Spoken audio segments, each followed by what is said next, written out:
そこ曲がれそこそこはいやねえやまっすぐ入れるんだから仕方ねえだろ。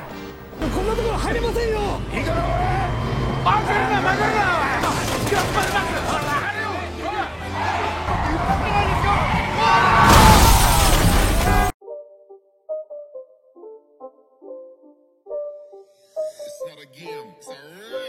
Halo guys, selamat datang kembali di channel Broview. Bagaimana kabar kalian semua? Semoga dalam keadaan sehat selalu dan diberi kelancaran dalam segala aktivitasnya. Masih bersama saya Stephen yang akan menjelaskan alur cerita filmnya. Kali ini saya akan menjelaskan alur cerita film yang berjudul Ryuzo and the Seven Henchmen. Film ini mengisahkan tentang Ryuzo dan 7 mantan anteknya semua sudah pensiun Yakuza. Tetapi mereka sekarang hidup sebagai lelaki tua biasa. Suatu hari, Ryuzo menjadi korban penipuan phishing. Dia memanggil 7 orangnya bersama untuk mereformasi masyarakat mereka. Seperti apakah kisahnya? Langsung saja, sebelum masuk ke ceritanya seperti biasa siapkan apa? Ya tentunya Kopai dan Woodbray untuk menemani kalian dalam menonton alur cerita film ini. Dan sekarang kita masuk intro.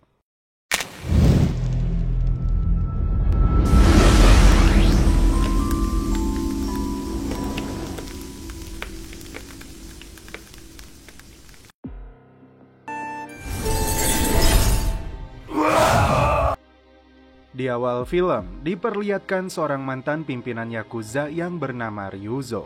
Meskipun sudah lama meninggalkan Yakuza, namun Ryuzo tidak pernah meninggalkan kebiasaannya untuk berlatih menggunakan pedang kayu. Anaknya yang bernama Ryuhei meminta ayahnya jangan membuat malu kepada tetangga dengan aksi konyolnya.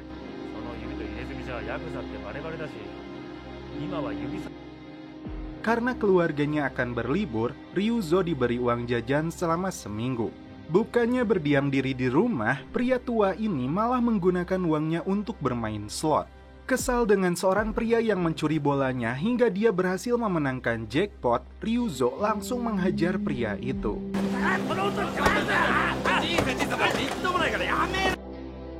Esok hari, Ryuzo mendapat telepon yang mengaku sebagai Ryuhei. Saat perjalanan, dia kehilangan uang 5 juta yen milik perusahaannya saat berada dalam kereta. Anaknya terancam akan dipecat jika Ryuzo tidak mengganti uang tersebut. Tak ingin anaknya kehilangan muka, Ryuzo berjanji akan membawakan uang 500.000 yen sebagai gantinya. Komplotan penipu ini mengirim Tamura untuk mengambil uang itu di stasiun.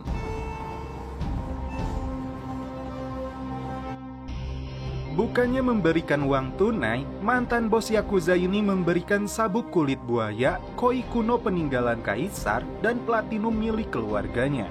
Ryuzo menaksir seluruh benda itu bernilai 500.000 yen. Tiba-tiba, teman Ryuzo sekaligus adik seperguruannya yang bernama Masa datang dan melihat gelagat Tamura sebagai penipu.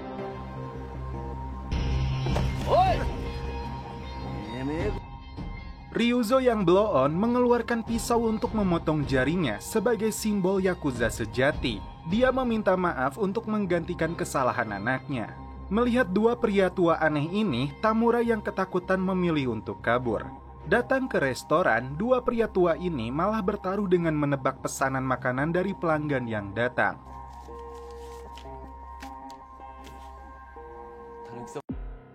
Kesal karena tebakan mereka berdua salah, seorang pria tua dan pemilik restoran sempat menjadi sasaran kemarahannya.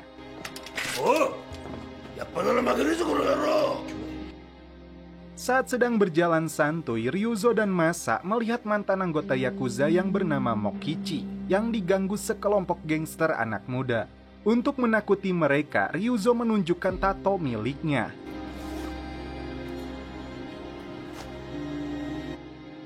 Namun ternyata mereka tidak takut sama sekali karena Yakuza dianggap sudah punah. Beruntung, seorang polisi veteran bernama Murakami membubarkan gangster itu. Ketika diajak makan, terungkap Murakami seringkali menangkap Ryuzo dan anak buahnya saat mereka masih muda. Kelompok gangster jalanan dan komplotan penipu ini ternyata bernaung kepada satu bos yang sama, yaitu Nishi.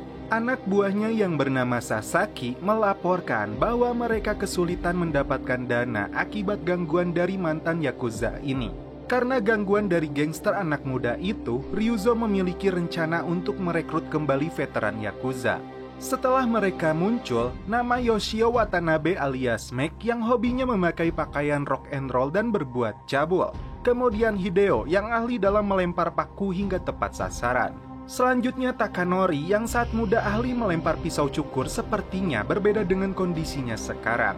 Ryuhei harus pulang lebih cepat dari liburannya karena terjadi demonstrasi di perusahaan tempat dia bekerja. Saat pulang ke rumahnya, dia terkejut melihat ayahnya berkumpul kembali dengan anggota Yakuza lamanya. Ryuhei dari dulu sangat benci kepada Yakuza. Ayahnya kecewa dengan sikap anaknya ini dan memilih untuk pergi dari rumah ini. Keesokan harinya, Ryuzo dan anggota Yakuza senior lainnya berkumpul lagi. Hideo yang ahli melempar paku ini berjalan letoi sempoyongan. Tiba-tiba mereka dikejutkan dengan kedatangan si ahli pedang Ichizo. Ketika masih muda, dia mampu membunuh 5 lawannya dalam sekali tebas. Namun kali ini dia hanya ahli dalam menebas kuntung Udbray.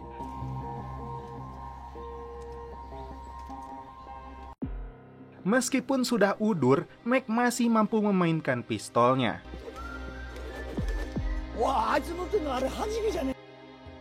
7 anggota Yakuza ini bergabung kembali. Kemudian berjalan menuju tempat pemandian umum yang dulu sering mereka kunjungi. Rupanya tempat itu sudah lama ditutup dan dijaga 3 orang gangster Keihin. Mereka tidak mengira kumpulan orang tua jompo ini mengeluarkan senjata dan menembakkan pistolnya.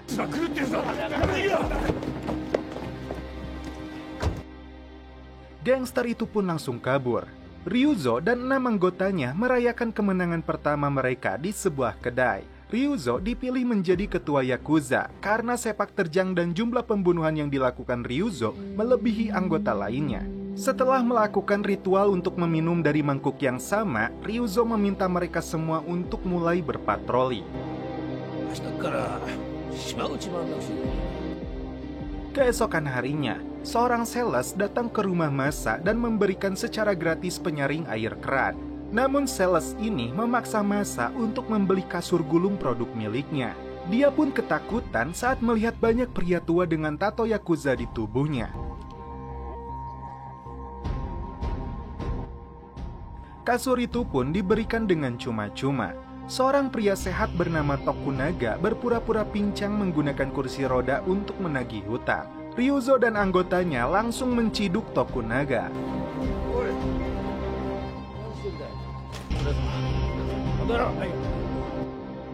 Mereka ingin melakukan hal yang sama sepertinya. Ketika Masa mencoba menagih menggunakan kursi roda, rupanya wanita ini mengalami masalah yang jauh lebih pelik. Alhasil, malah Ryuzo lah yang memberinya uang kepada wanita ini. Kekesalan mereka dilampiaskan kepada Tokunaga yang menjalankan bisnis kotor model gini.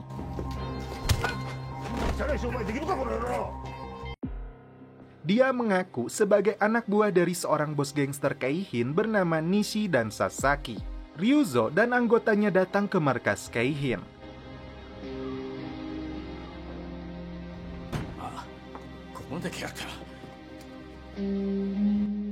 Mengaku sebagai kelompok Yakuza Naga 1 Liga, mereka ingin mengambil wilayah mereka lagi.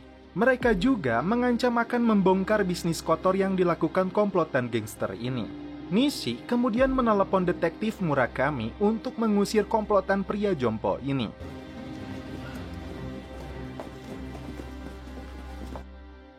Dengan penuh percaya diri, mereka meminta pajak dari beberapa tempat hiburan.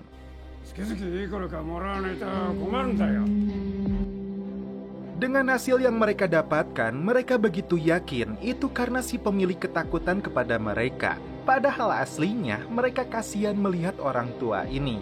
Ryuzo kemudian melihat teman lama mereka yaitu Yasushi Kamikaze yang sedang memimpin para aktivis melakukan demonstrasi kepada perusahaan yang dituduh menipu rakyat dengan menjual beras subsidi. Ryuzo belum menyadari bahwa anaknya bekerja di perusahaan ini. Esok hari, Ryuzo diam-diam memakai mobil anaknya untuk membantu aktivis ini. Mobil itu didandani dan dilengkapi pengeras suara agar tuntutan mereka lebih didengar oleh perusahaan dan diketahui masyarakat luas. Saat itu, Ryuhei ditugaskan atasannya untuk turun ke bawah dan menanyakan berapa uang tutup mulut yang mereka inginkan agar aksi demo ini bubar. Ryuzo terkejut karena ternyata anaknya bekerja di perusahaan ini. Ryuzo memilih untuk bersembunyi agar anaknya tidak melihatnya. Menariknya, saat Ryuhei gagal melakukan negosiasi, perusahaan meminta bantuan dari gangster Keihin. Tokunaga dikirim untuk menemui atasan dari perusahaan ini. Ryuzo langsung bertindak saat penipu itu datang ke perusahaan anaknya bekerja.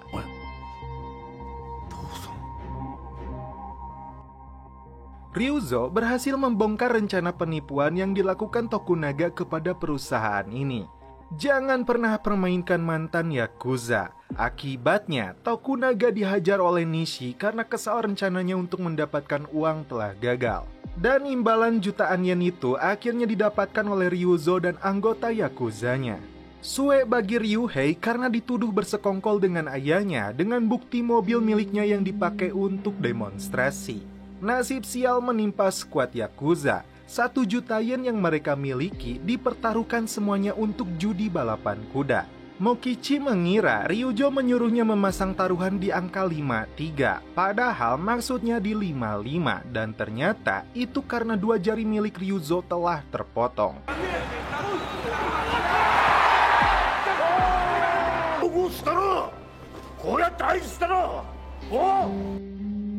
Gabut dengan kekalahannya, Ryuzo dan timnya mengunjungi tempat hiburan malam. Ditemani gadis-gadis seksa yang ternyata salah satunya adalah cucu dari Mokichi yang bernama Yuriko. Ryuzo menyuruhnya untuk keluar dari pekerjaan ini, namun Yuriko menolak karena membutuhkan uang. Si Tante Naoko yang menjadi pemasok gadis-gadis ini rupanya pacar lama Ryuzo. Diajak ke rumahnya, Naoko meminta Ryuzo untuk menunjukkan tato naga di punggungnya. Tiba-tiba beberapa pria memaksa untuk masuk ke rumahnya, dan dia adalah Nishi dan 2 anak buahnya. Ryuzo yang kepalang dibuli Gear terpaksa keluar menggunakan pakaian wanita. Seperti gaya lama mereka, anggota Yakuza ini ingin merasakan pijatan sauna. Yuriko yang berpacaran dengan anggota gangster Keihin hendak diculik atas perintah Nishi. Pacarnya ini tidak tega dan memilih melaporkannya kepada kakeknya. Tak terima cucunya akan dijadikan tumbal, Mokichi menjalankan rencana untuk membunuh Nishi tanpa memberitahu Ryuzo. Menyamar menjadi tukang kue, dia masuk ke toilet dengan membawa pisau untuk menjebak Nishi. Sialnya, toilet yang dia masuki itu ternyata toilet perempuan.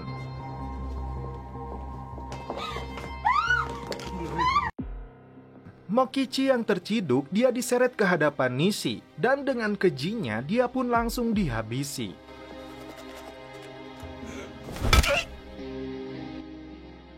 Ryuzo dan anggotanya tidak bisa membiarkan Nishi hidup lebih lama. Mereka bertekad akan menuntut balas dendam. Setelah mempersiapkan diri dan persenjataan, secara bergiliran mereka menelepon keluarga dan orang-orang yang mereka sayangi untuk terakhir kalinya. Ryuhei tidak percaya saat ayahnya menelepon untuk meminta maaf. Bukannya dimakamkan, jenazah Mokichi mereka bawa ikut serta dalam misi balas dendam ini. Membajak sebuah pesawat capung yang dipiloti Yuso Kamikaze, mereka berencana untuk menabrakannya ke gedung Keihin.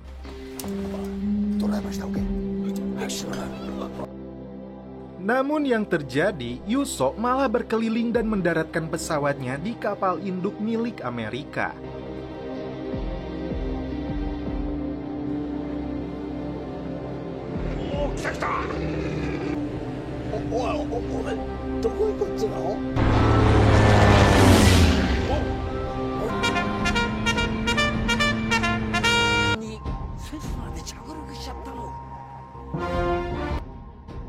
Dia teringat dengan kisah perjuangan Pearl Harbor. Menggunakan topeng, Ryuzo dan anak buahnya melakukan serangan kepada Nishi.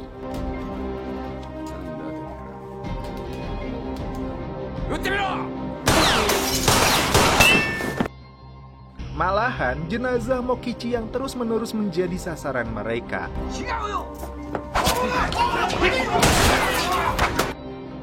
Nishi dan komplotannya yang ketakutan memilih untuk kabur. Sialnya, Tokunaga dilempar keluar dari mobil. Karena tidak ada taksi, bis khusus lansia dengan tiket gratis mereka naiki untuk mengejar kelompok gangster itu. Emak-emak yang berada di dalamnya ikut ketakutan karena harus berhadapan dengan mayat Mokichi. Sial, untuk kesekian kalinya Tokunaga terjebak di bis yang sama. Puluhan pedagang kaki lima menjadi korban aksi kejar-kejaran ini. あのじじいたちじゃねえかよ。バスが揺れるんだから仕方ねえだろ。おっ、無理ですよ、こんなところ入れませんよ。いいからおい。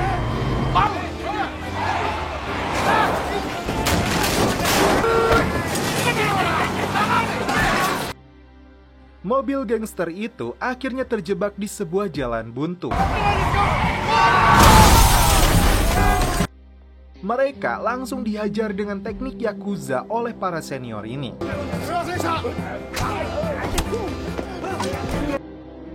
Tak lama kemudian, detektif Murakami dan anak buahnya datang menangkap mereka semua. Sebuah pukulan mendarat di wajah Nishi dan Tokunaga.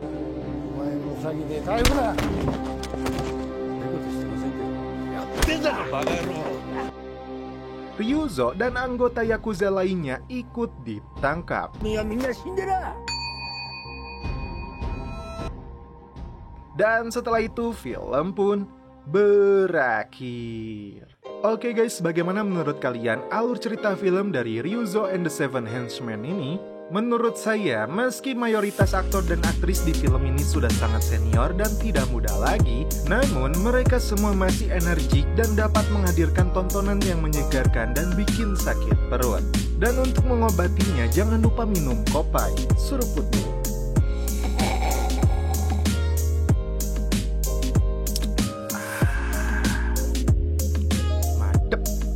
Oke guys, cukup sekian alur cerita film ini. Salam penutup seperti biasa dari kami. Mohon maaf bila ada kata-kata yang kurang berkenan di hati kalian. Mohon dimaafkan ya. Salam perfilman duniawi. Keep enjoy.